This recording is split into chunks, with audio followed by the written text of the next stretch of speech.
Does the West have blood on its hands in Yemen? New evidence suggests the Saudi Emirati coalition is using American and French weapons on civilians. Have war crimes been committed, and is the international community turning a blind eye? This is Inside Story.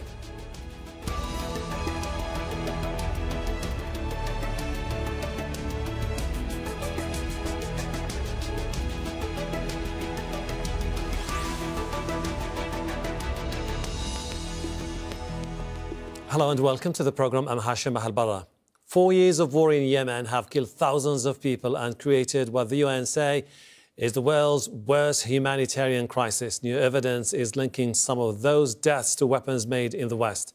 A leaked military report says arms sold to Saudi Arabia and the UAE may have been used against civilians. Investigative journalists in the US and France analysed the classified document which was prepared for the French government. It contradicted public claims from France and the US that their weapons were only used for defensive purposes and not on the front line. Many nations, including France, are part of a UN treaty banning the sale of weapons that fuel human rights violations and war crimes. These are the main findings of the document. The Saudi-led campaign in North Yemen relies on 3 types of aircraft: American, British and European fighters. It also reveals that French-made weapons, artillery, tanks, ships and fighter bomber jets may have been used in the war. It says the Saudis and Emiratis have used French warships to enforce the blockade of the port of Hodeidah. French long-range artillery and armed vehicles capable of firing into northern Yemen are stationed along the Saudi border. Hundreds of thousands of civilians live under the threat of these arms. Between March 2016 and December last year, 35 civilians, including children, were killed in areas within the range of those weapons. The report criticizes the kingdom's military capabilities in Yemen. It says the Saudis are operating ineffectively and their efforts to secure their border with Yemen has been a failure.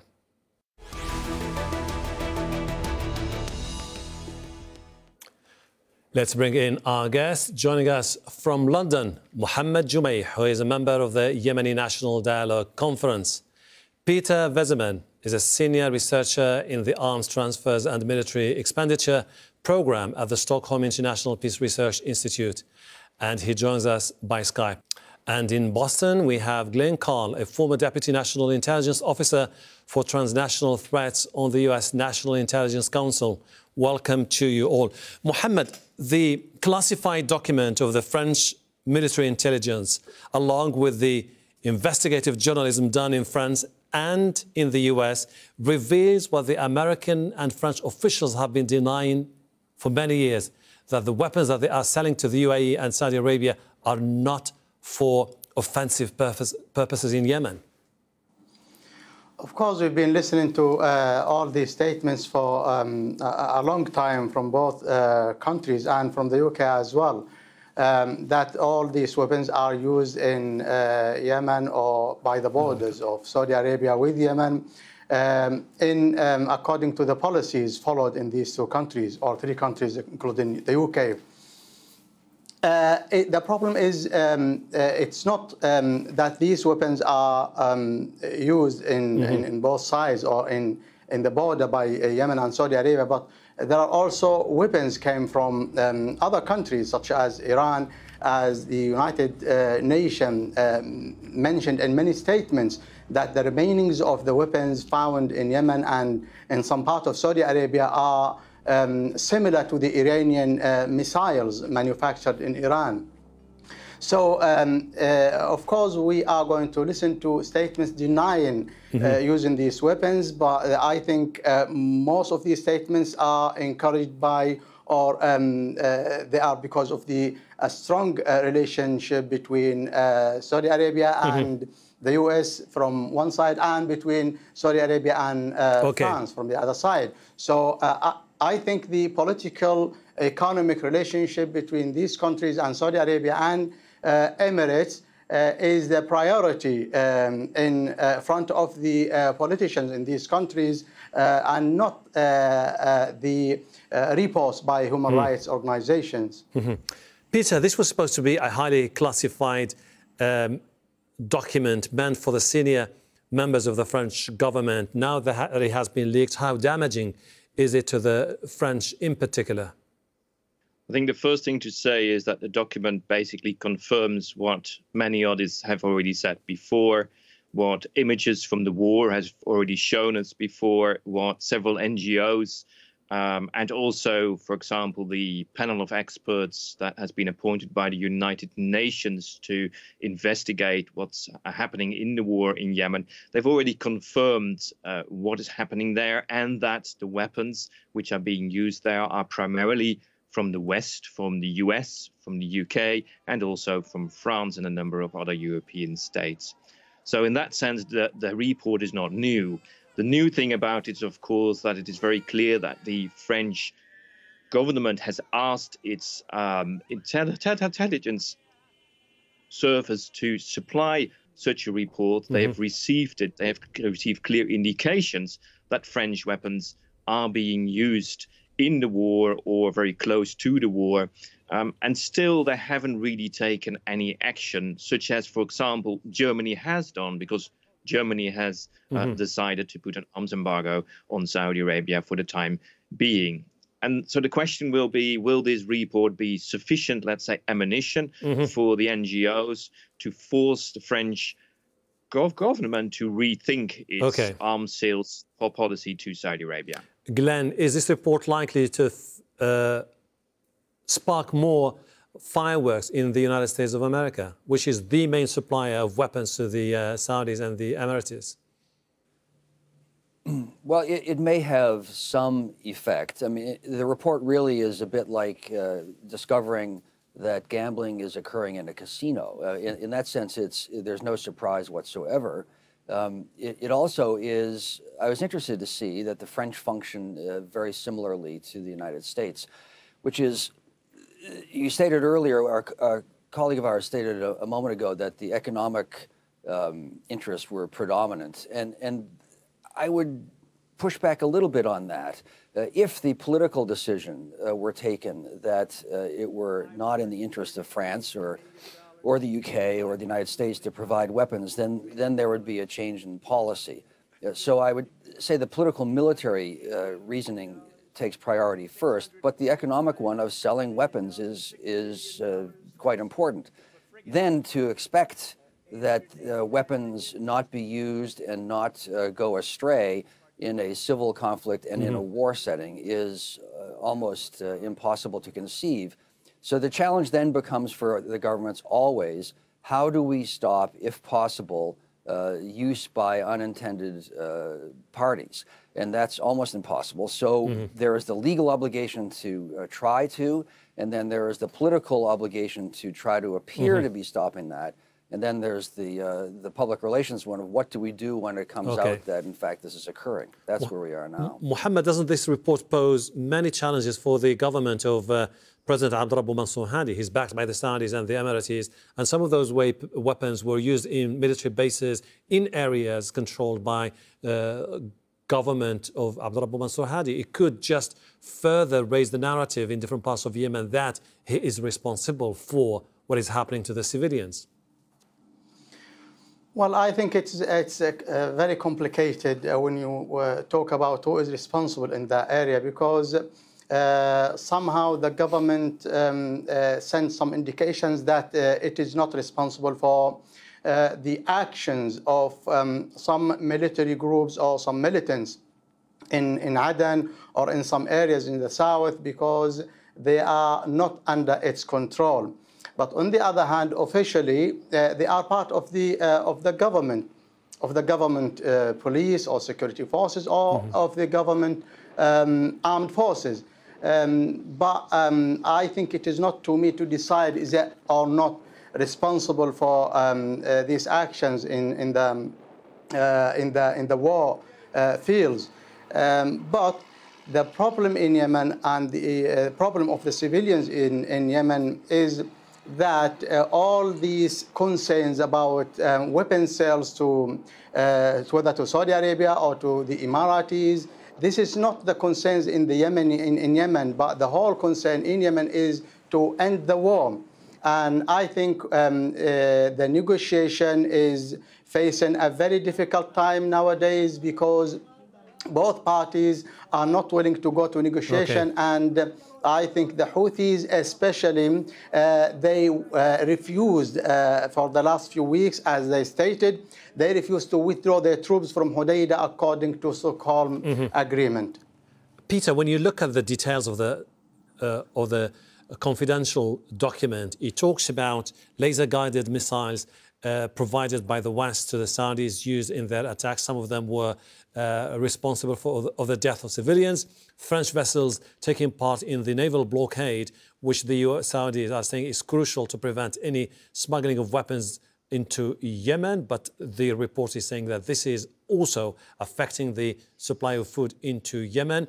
And we're talking about mortars used on the border, provided by the French, that could target hundreds of thousands of villagers on the border with Saudi Arabia.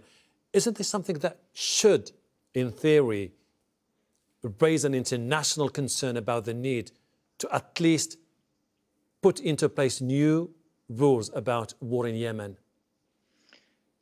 I think the report shows that the weapons are being used. The report shows that Western countries are supplying them, and as a result, we can conclude that it's logic to ask from Western countries to either consider to stop those flows of arms to prevent the war, or to as one part of preventing that the war in Yemen will continue for a long time. That's one part of it. The other one is that Western countries are going to use their leverage, which they have because they do supply arms to Saudi Arabia, that they're going to use that leverage to convince Saudi Arabia to take a step back when it comes to the use of force to try to end this war. I think there is widespread agreement among many analysts and others that there is no military solution for the war in Yemen. So this is, I think, a very important role for the Western suppliers to play here. Glenn, do you think that this report, along with the outcries of the human rights activists and the NGOs, will be enough to push the Americans and the French to follow suit with the Germans and impose an embargo on the arms sales to Saudi Arabia and the UAE? No, I don't think it will be enough at all. It is an element of additional pressure, potentially useful or with some impact. But from my own experience and the experience, I think, of every American official, human rights organizations can have an influence, but they generally will not be decisive. Added, however, in the U.S. context now to the strong anger at Saudi Arabia because of the Khashoggi assassination, then there comes to be a real possibility of U.S. policy changing. The Congress has voted in a rare step in the last 2 years to rebuke and repudiate Donald Trump's position of unvarnished support for Saudi Arabia. And that makes it possible that additional measures to constrain arms sales or restrain Saudi Arabia's conduct of the war in Yemen becomes more likely. But the human rights issue will contribute to that, but won't be decisive. Mohammed, there's also an interesting angle, a different angle to the story in that report, which says that the Saudi-led military campaign in Yemen is a series of blunders and mistakes. And there is an example for that when they said a few months ago that the push to take over Hodeidah will be just a matter of days. Months later, it's still under the control of the Houthis. Yeah, of course. I mean, the Battle of Hodeidah came to, let's say, close to its end, but because of the pressure, the international pressure and the UN pressure on the Saudi-led coalition, they stopped the battle and then went with the Houthis. I mean, the government representatives went with the Houthis to Stockholm for negotiation. We had now a very clear agreement for both sides to withdraw the troops. The government from the border of Hodeidah, the city of Hodeidah, and the Houthis from inside the city and from the area surrounding the port of the city. But unfortunately, no step has been taken further in implementing this agreement. And there are some sort of indications that the situation is very dangerous.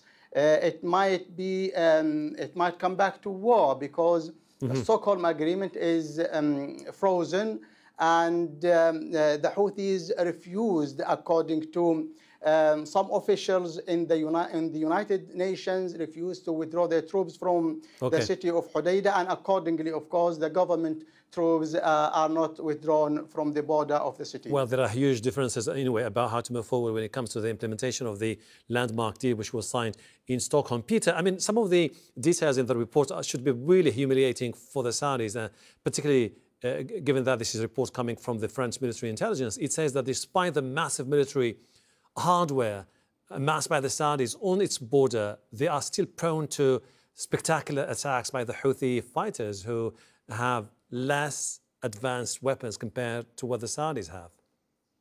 That is completely correct. The images which we have already seen elsewhere on the internet and elsewhere also show that the Houthis at times have succeeded in defeating the often very advanced military equipment that Saudi Arabia has. And so that raises real questions about to which extent Saudi Arabia is able to use these weapons to their total, let's say their utmost performance levels. And this has been very long the case that this has been questioned in the case of Saudi Arabia. I think the story for the United Arab Emirates is slightly different. I think there are somewhat more pointers which indicate that they have learned a lot more over the past decade or so, as they have already been in the past, been more active in using the vast arsenals they've built up. Glenn, give us an idea about how the industrial military complex works in the US, along with the decision-making process at the highest levels of the White House. Now, when it comes to selling weapons to Saudi Arabia, which is one of the biggest buyers of those weapons in the world, is it a purely commercial thing that is number one priority for the military establishment, or Iran, as another factor, could be one of the main reasons why the American administration is saying, you know what, because we don't want the Iranians to further expand their influence in the Middle East, therefore, let's just make sure that the weapons continue to flow to Saudi Arabia? Well, all of the above, but before I comment on that, I just like to observe that the Saudi military has been given, I think, an impossible task and is doing it incompetently.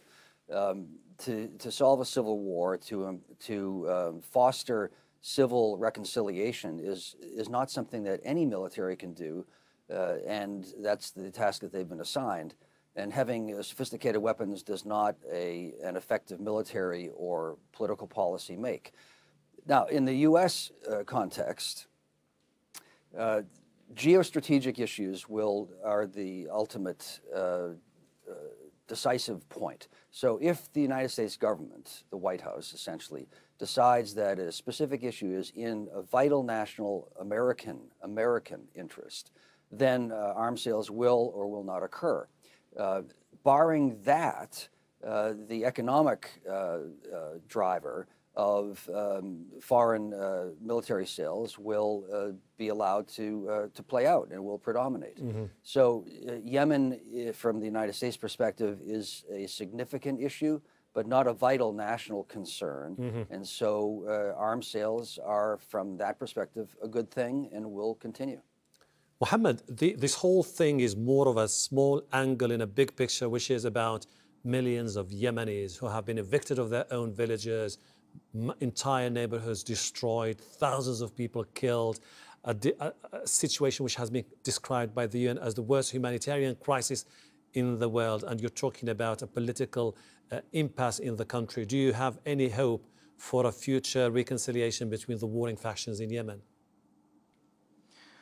Well, it's difficult, unfortunately, to answer these questions because at the moment, both sides, the government and the Houthis, think they are very strong to continue fight.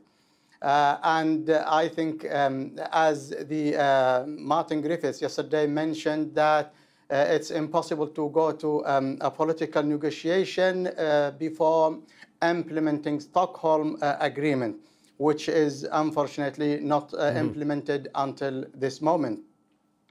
The problem is the Yemenis inside the countries, they are facing deaths from both sides.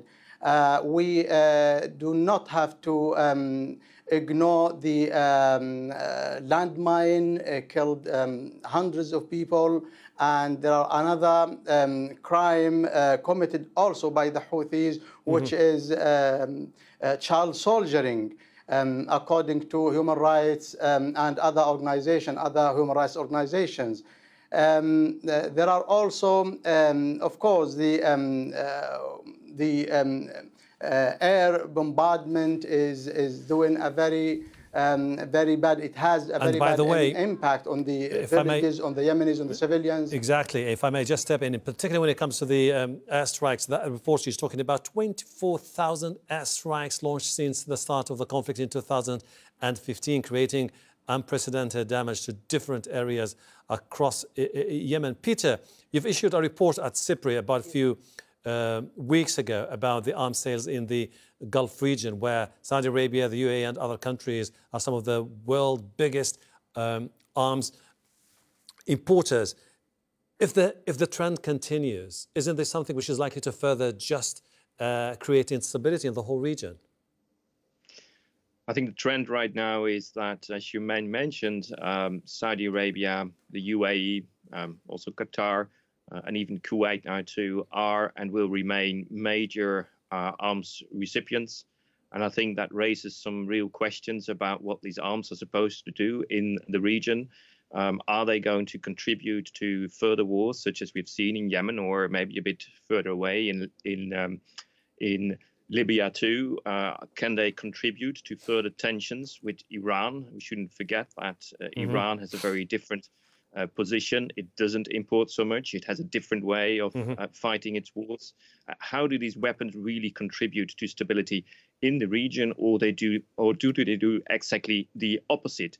What are the risks involved? And here it's important that the exporting states, whether they are the US, France, the UK, but also Russia, China, how they actually embed such arms exports into sound foreign and security policies, and how they explain what they actually want to do with these arms in the region. Glenn, you spoke previously about how geopolitical considerations play a huge part in the decision-making process. And when it comes to Yemen, it was crucial for the American policy in the past because of the presence of Al-Qaeda in the Arabian Peninsula. But now when you talk to many Yemenis, they will tell you, look, despite the fact that our country is being destroyed, we're facing a tragedy, people are being killed, no one seems to care because simply we don't have oil and gas like neighboring countries. Had we had those reserves, you bet the world would come all together and solve this crisis. Is it an indication that the world has lost its moral compass when it comes to crises? Well, I don't know if it's lost its moral compass. I don't think there was a moral compass to begin with. I'm unfortunately not a cynic, but an observer of behavior. There's a larger issue than anything that we've been talking about. We've been touching upon a little bit, and that is independent, prior to the arms sales crises that come from arms sales, or from the military decisions based on political decisions. For at least 15 years, the U.S. intelligence community, and I think all knowledgeable observers, have been astoundingly alarmed in trying to warn about the fact that Yemen had a dysfunctional state, is an artificial state, is a society that was on the brink of literal collapse. There's not enough water for the population to survive on. Services, forget about trash removal or something like this, what that one thinks about in the West when one talks about services. Vital services for survival have been beyond the ability of the dysfunctional state. So even prior to Saudi Arabia and Iran now using the country for a proxy war, the country was on the brink of mass starvation and collapse. That underlays all of these problems, and the war just makes all of that even worse. A grim reminder indeed of the situation in Yemen and how long the Yemenis have to go before this comes to an end. Glenn Carr, Peter Vesman, Mohammed Jumeh, thank you very much indeed for your contribution to the program. And thank you too for watching. You can see the program again anytime by visiting our website aljazeera.com. For further discussion, go to our Facebook page. That's facebook.com/AJ Inside Story. You can also join the conversation on Twitter. Our handle is @AJ Inside Story. From me, Hashem Ahelbarra, and the whole team here, bye for now.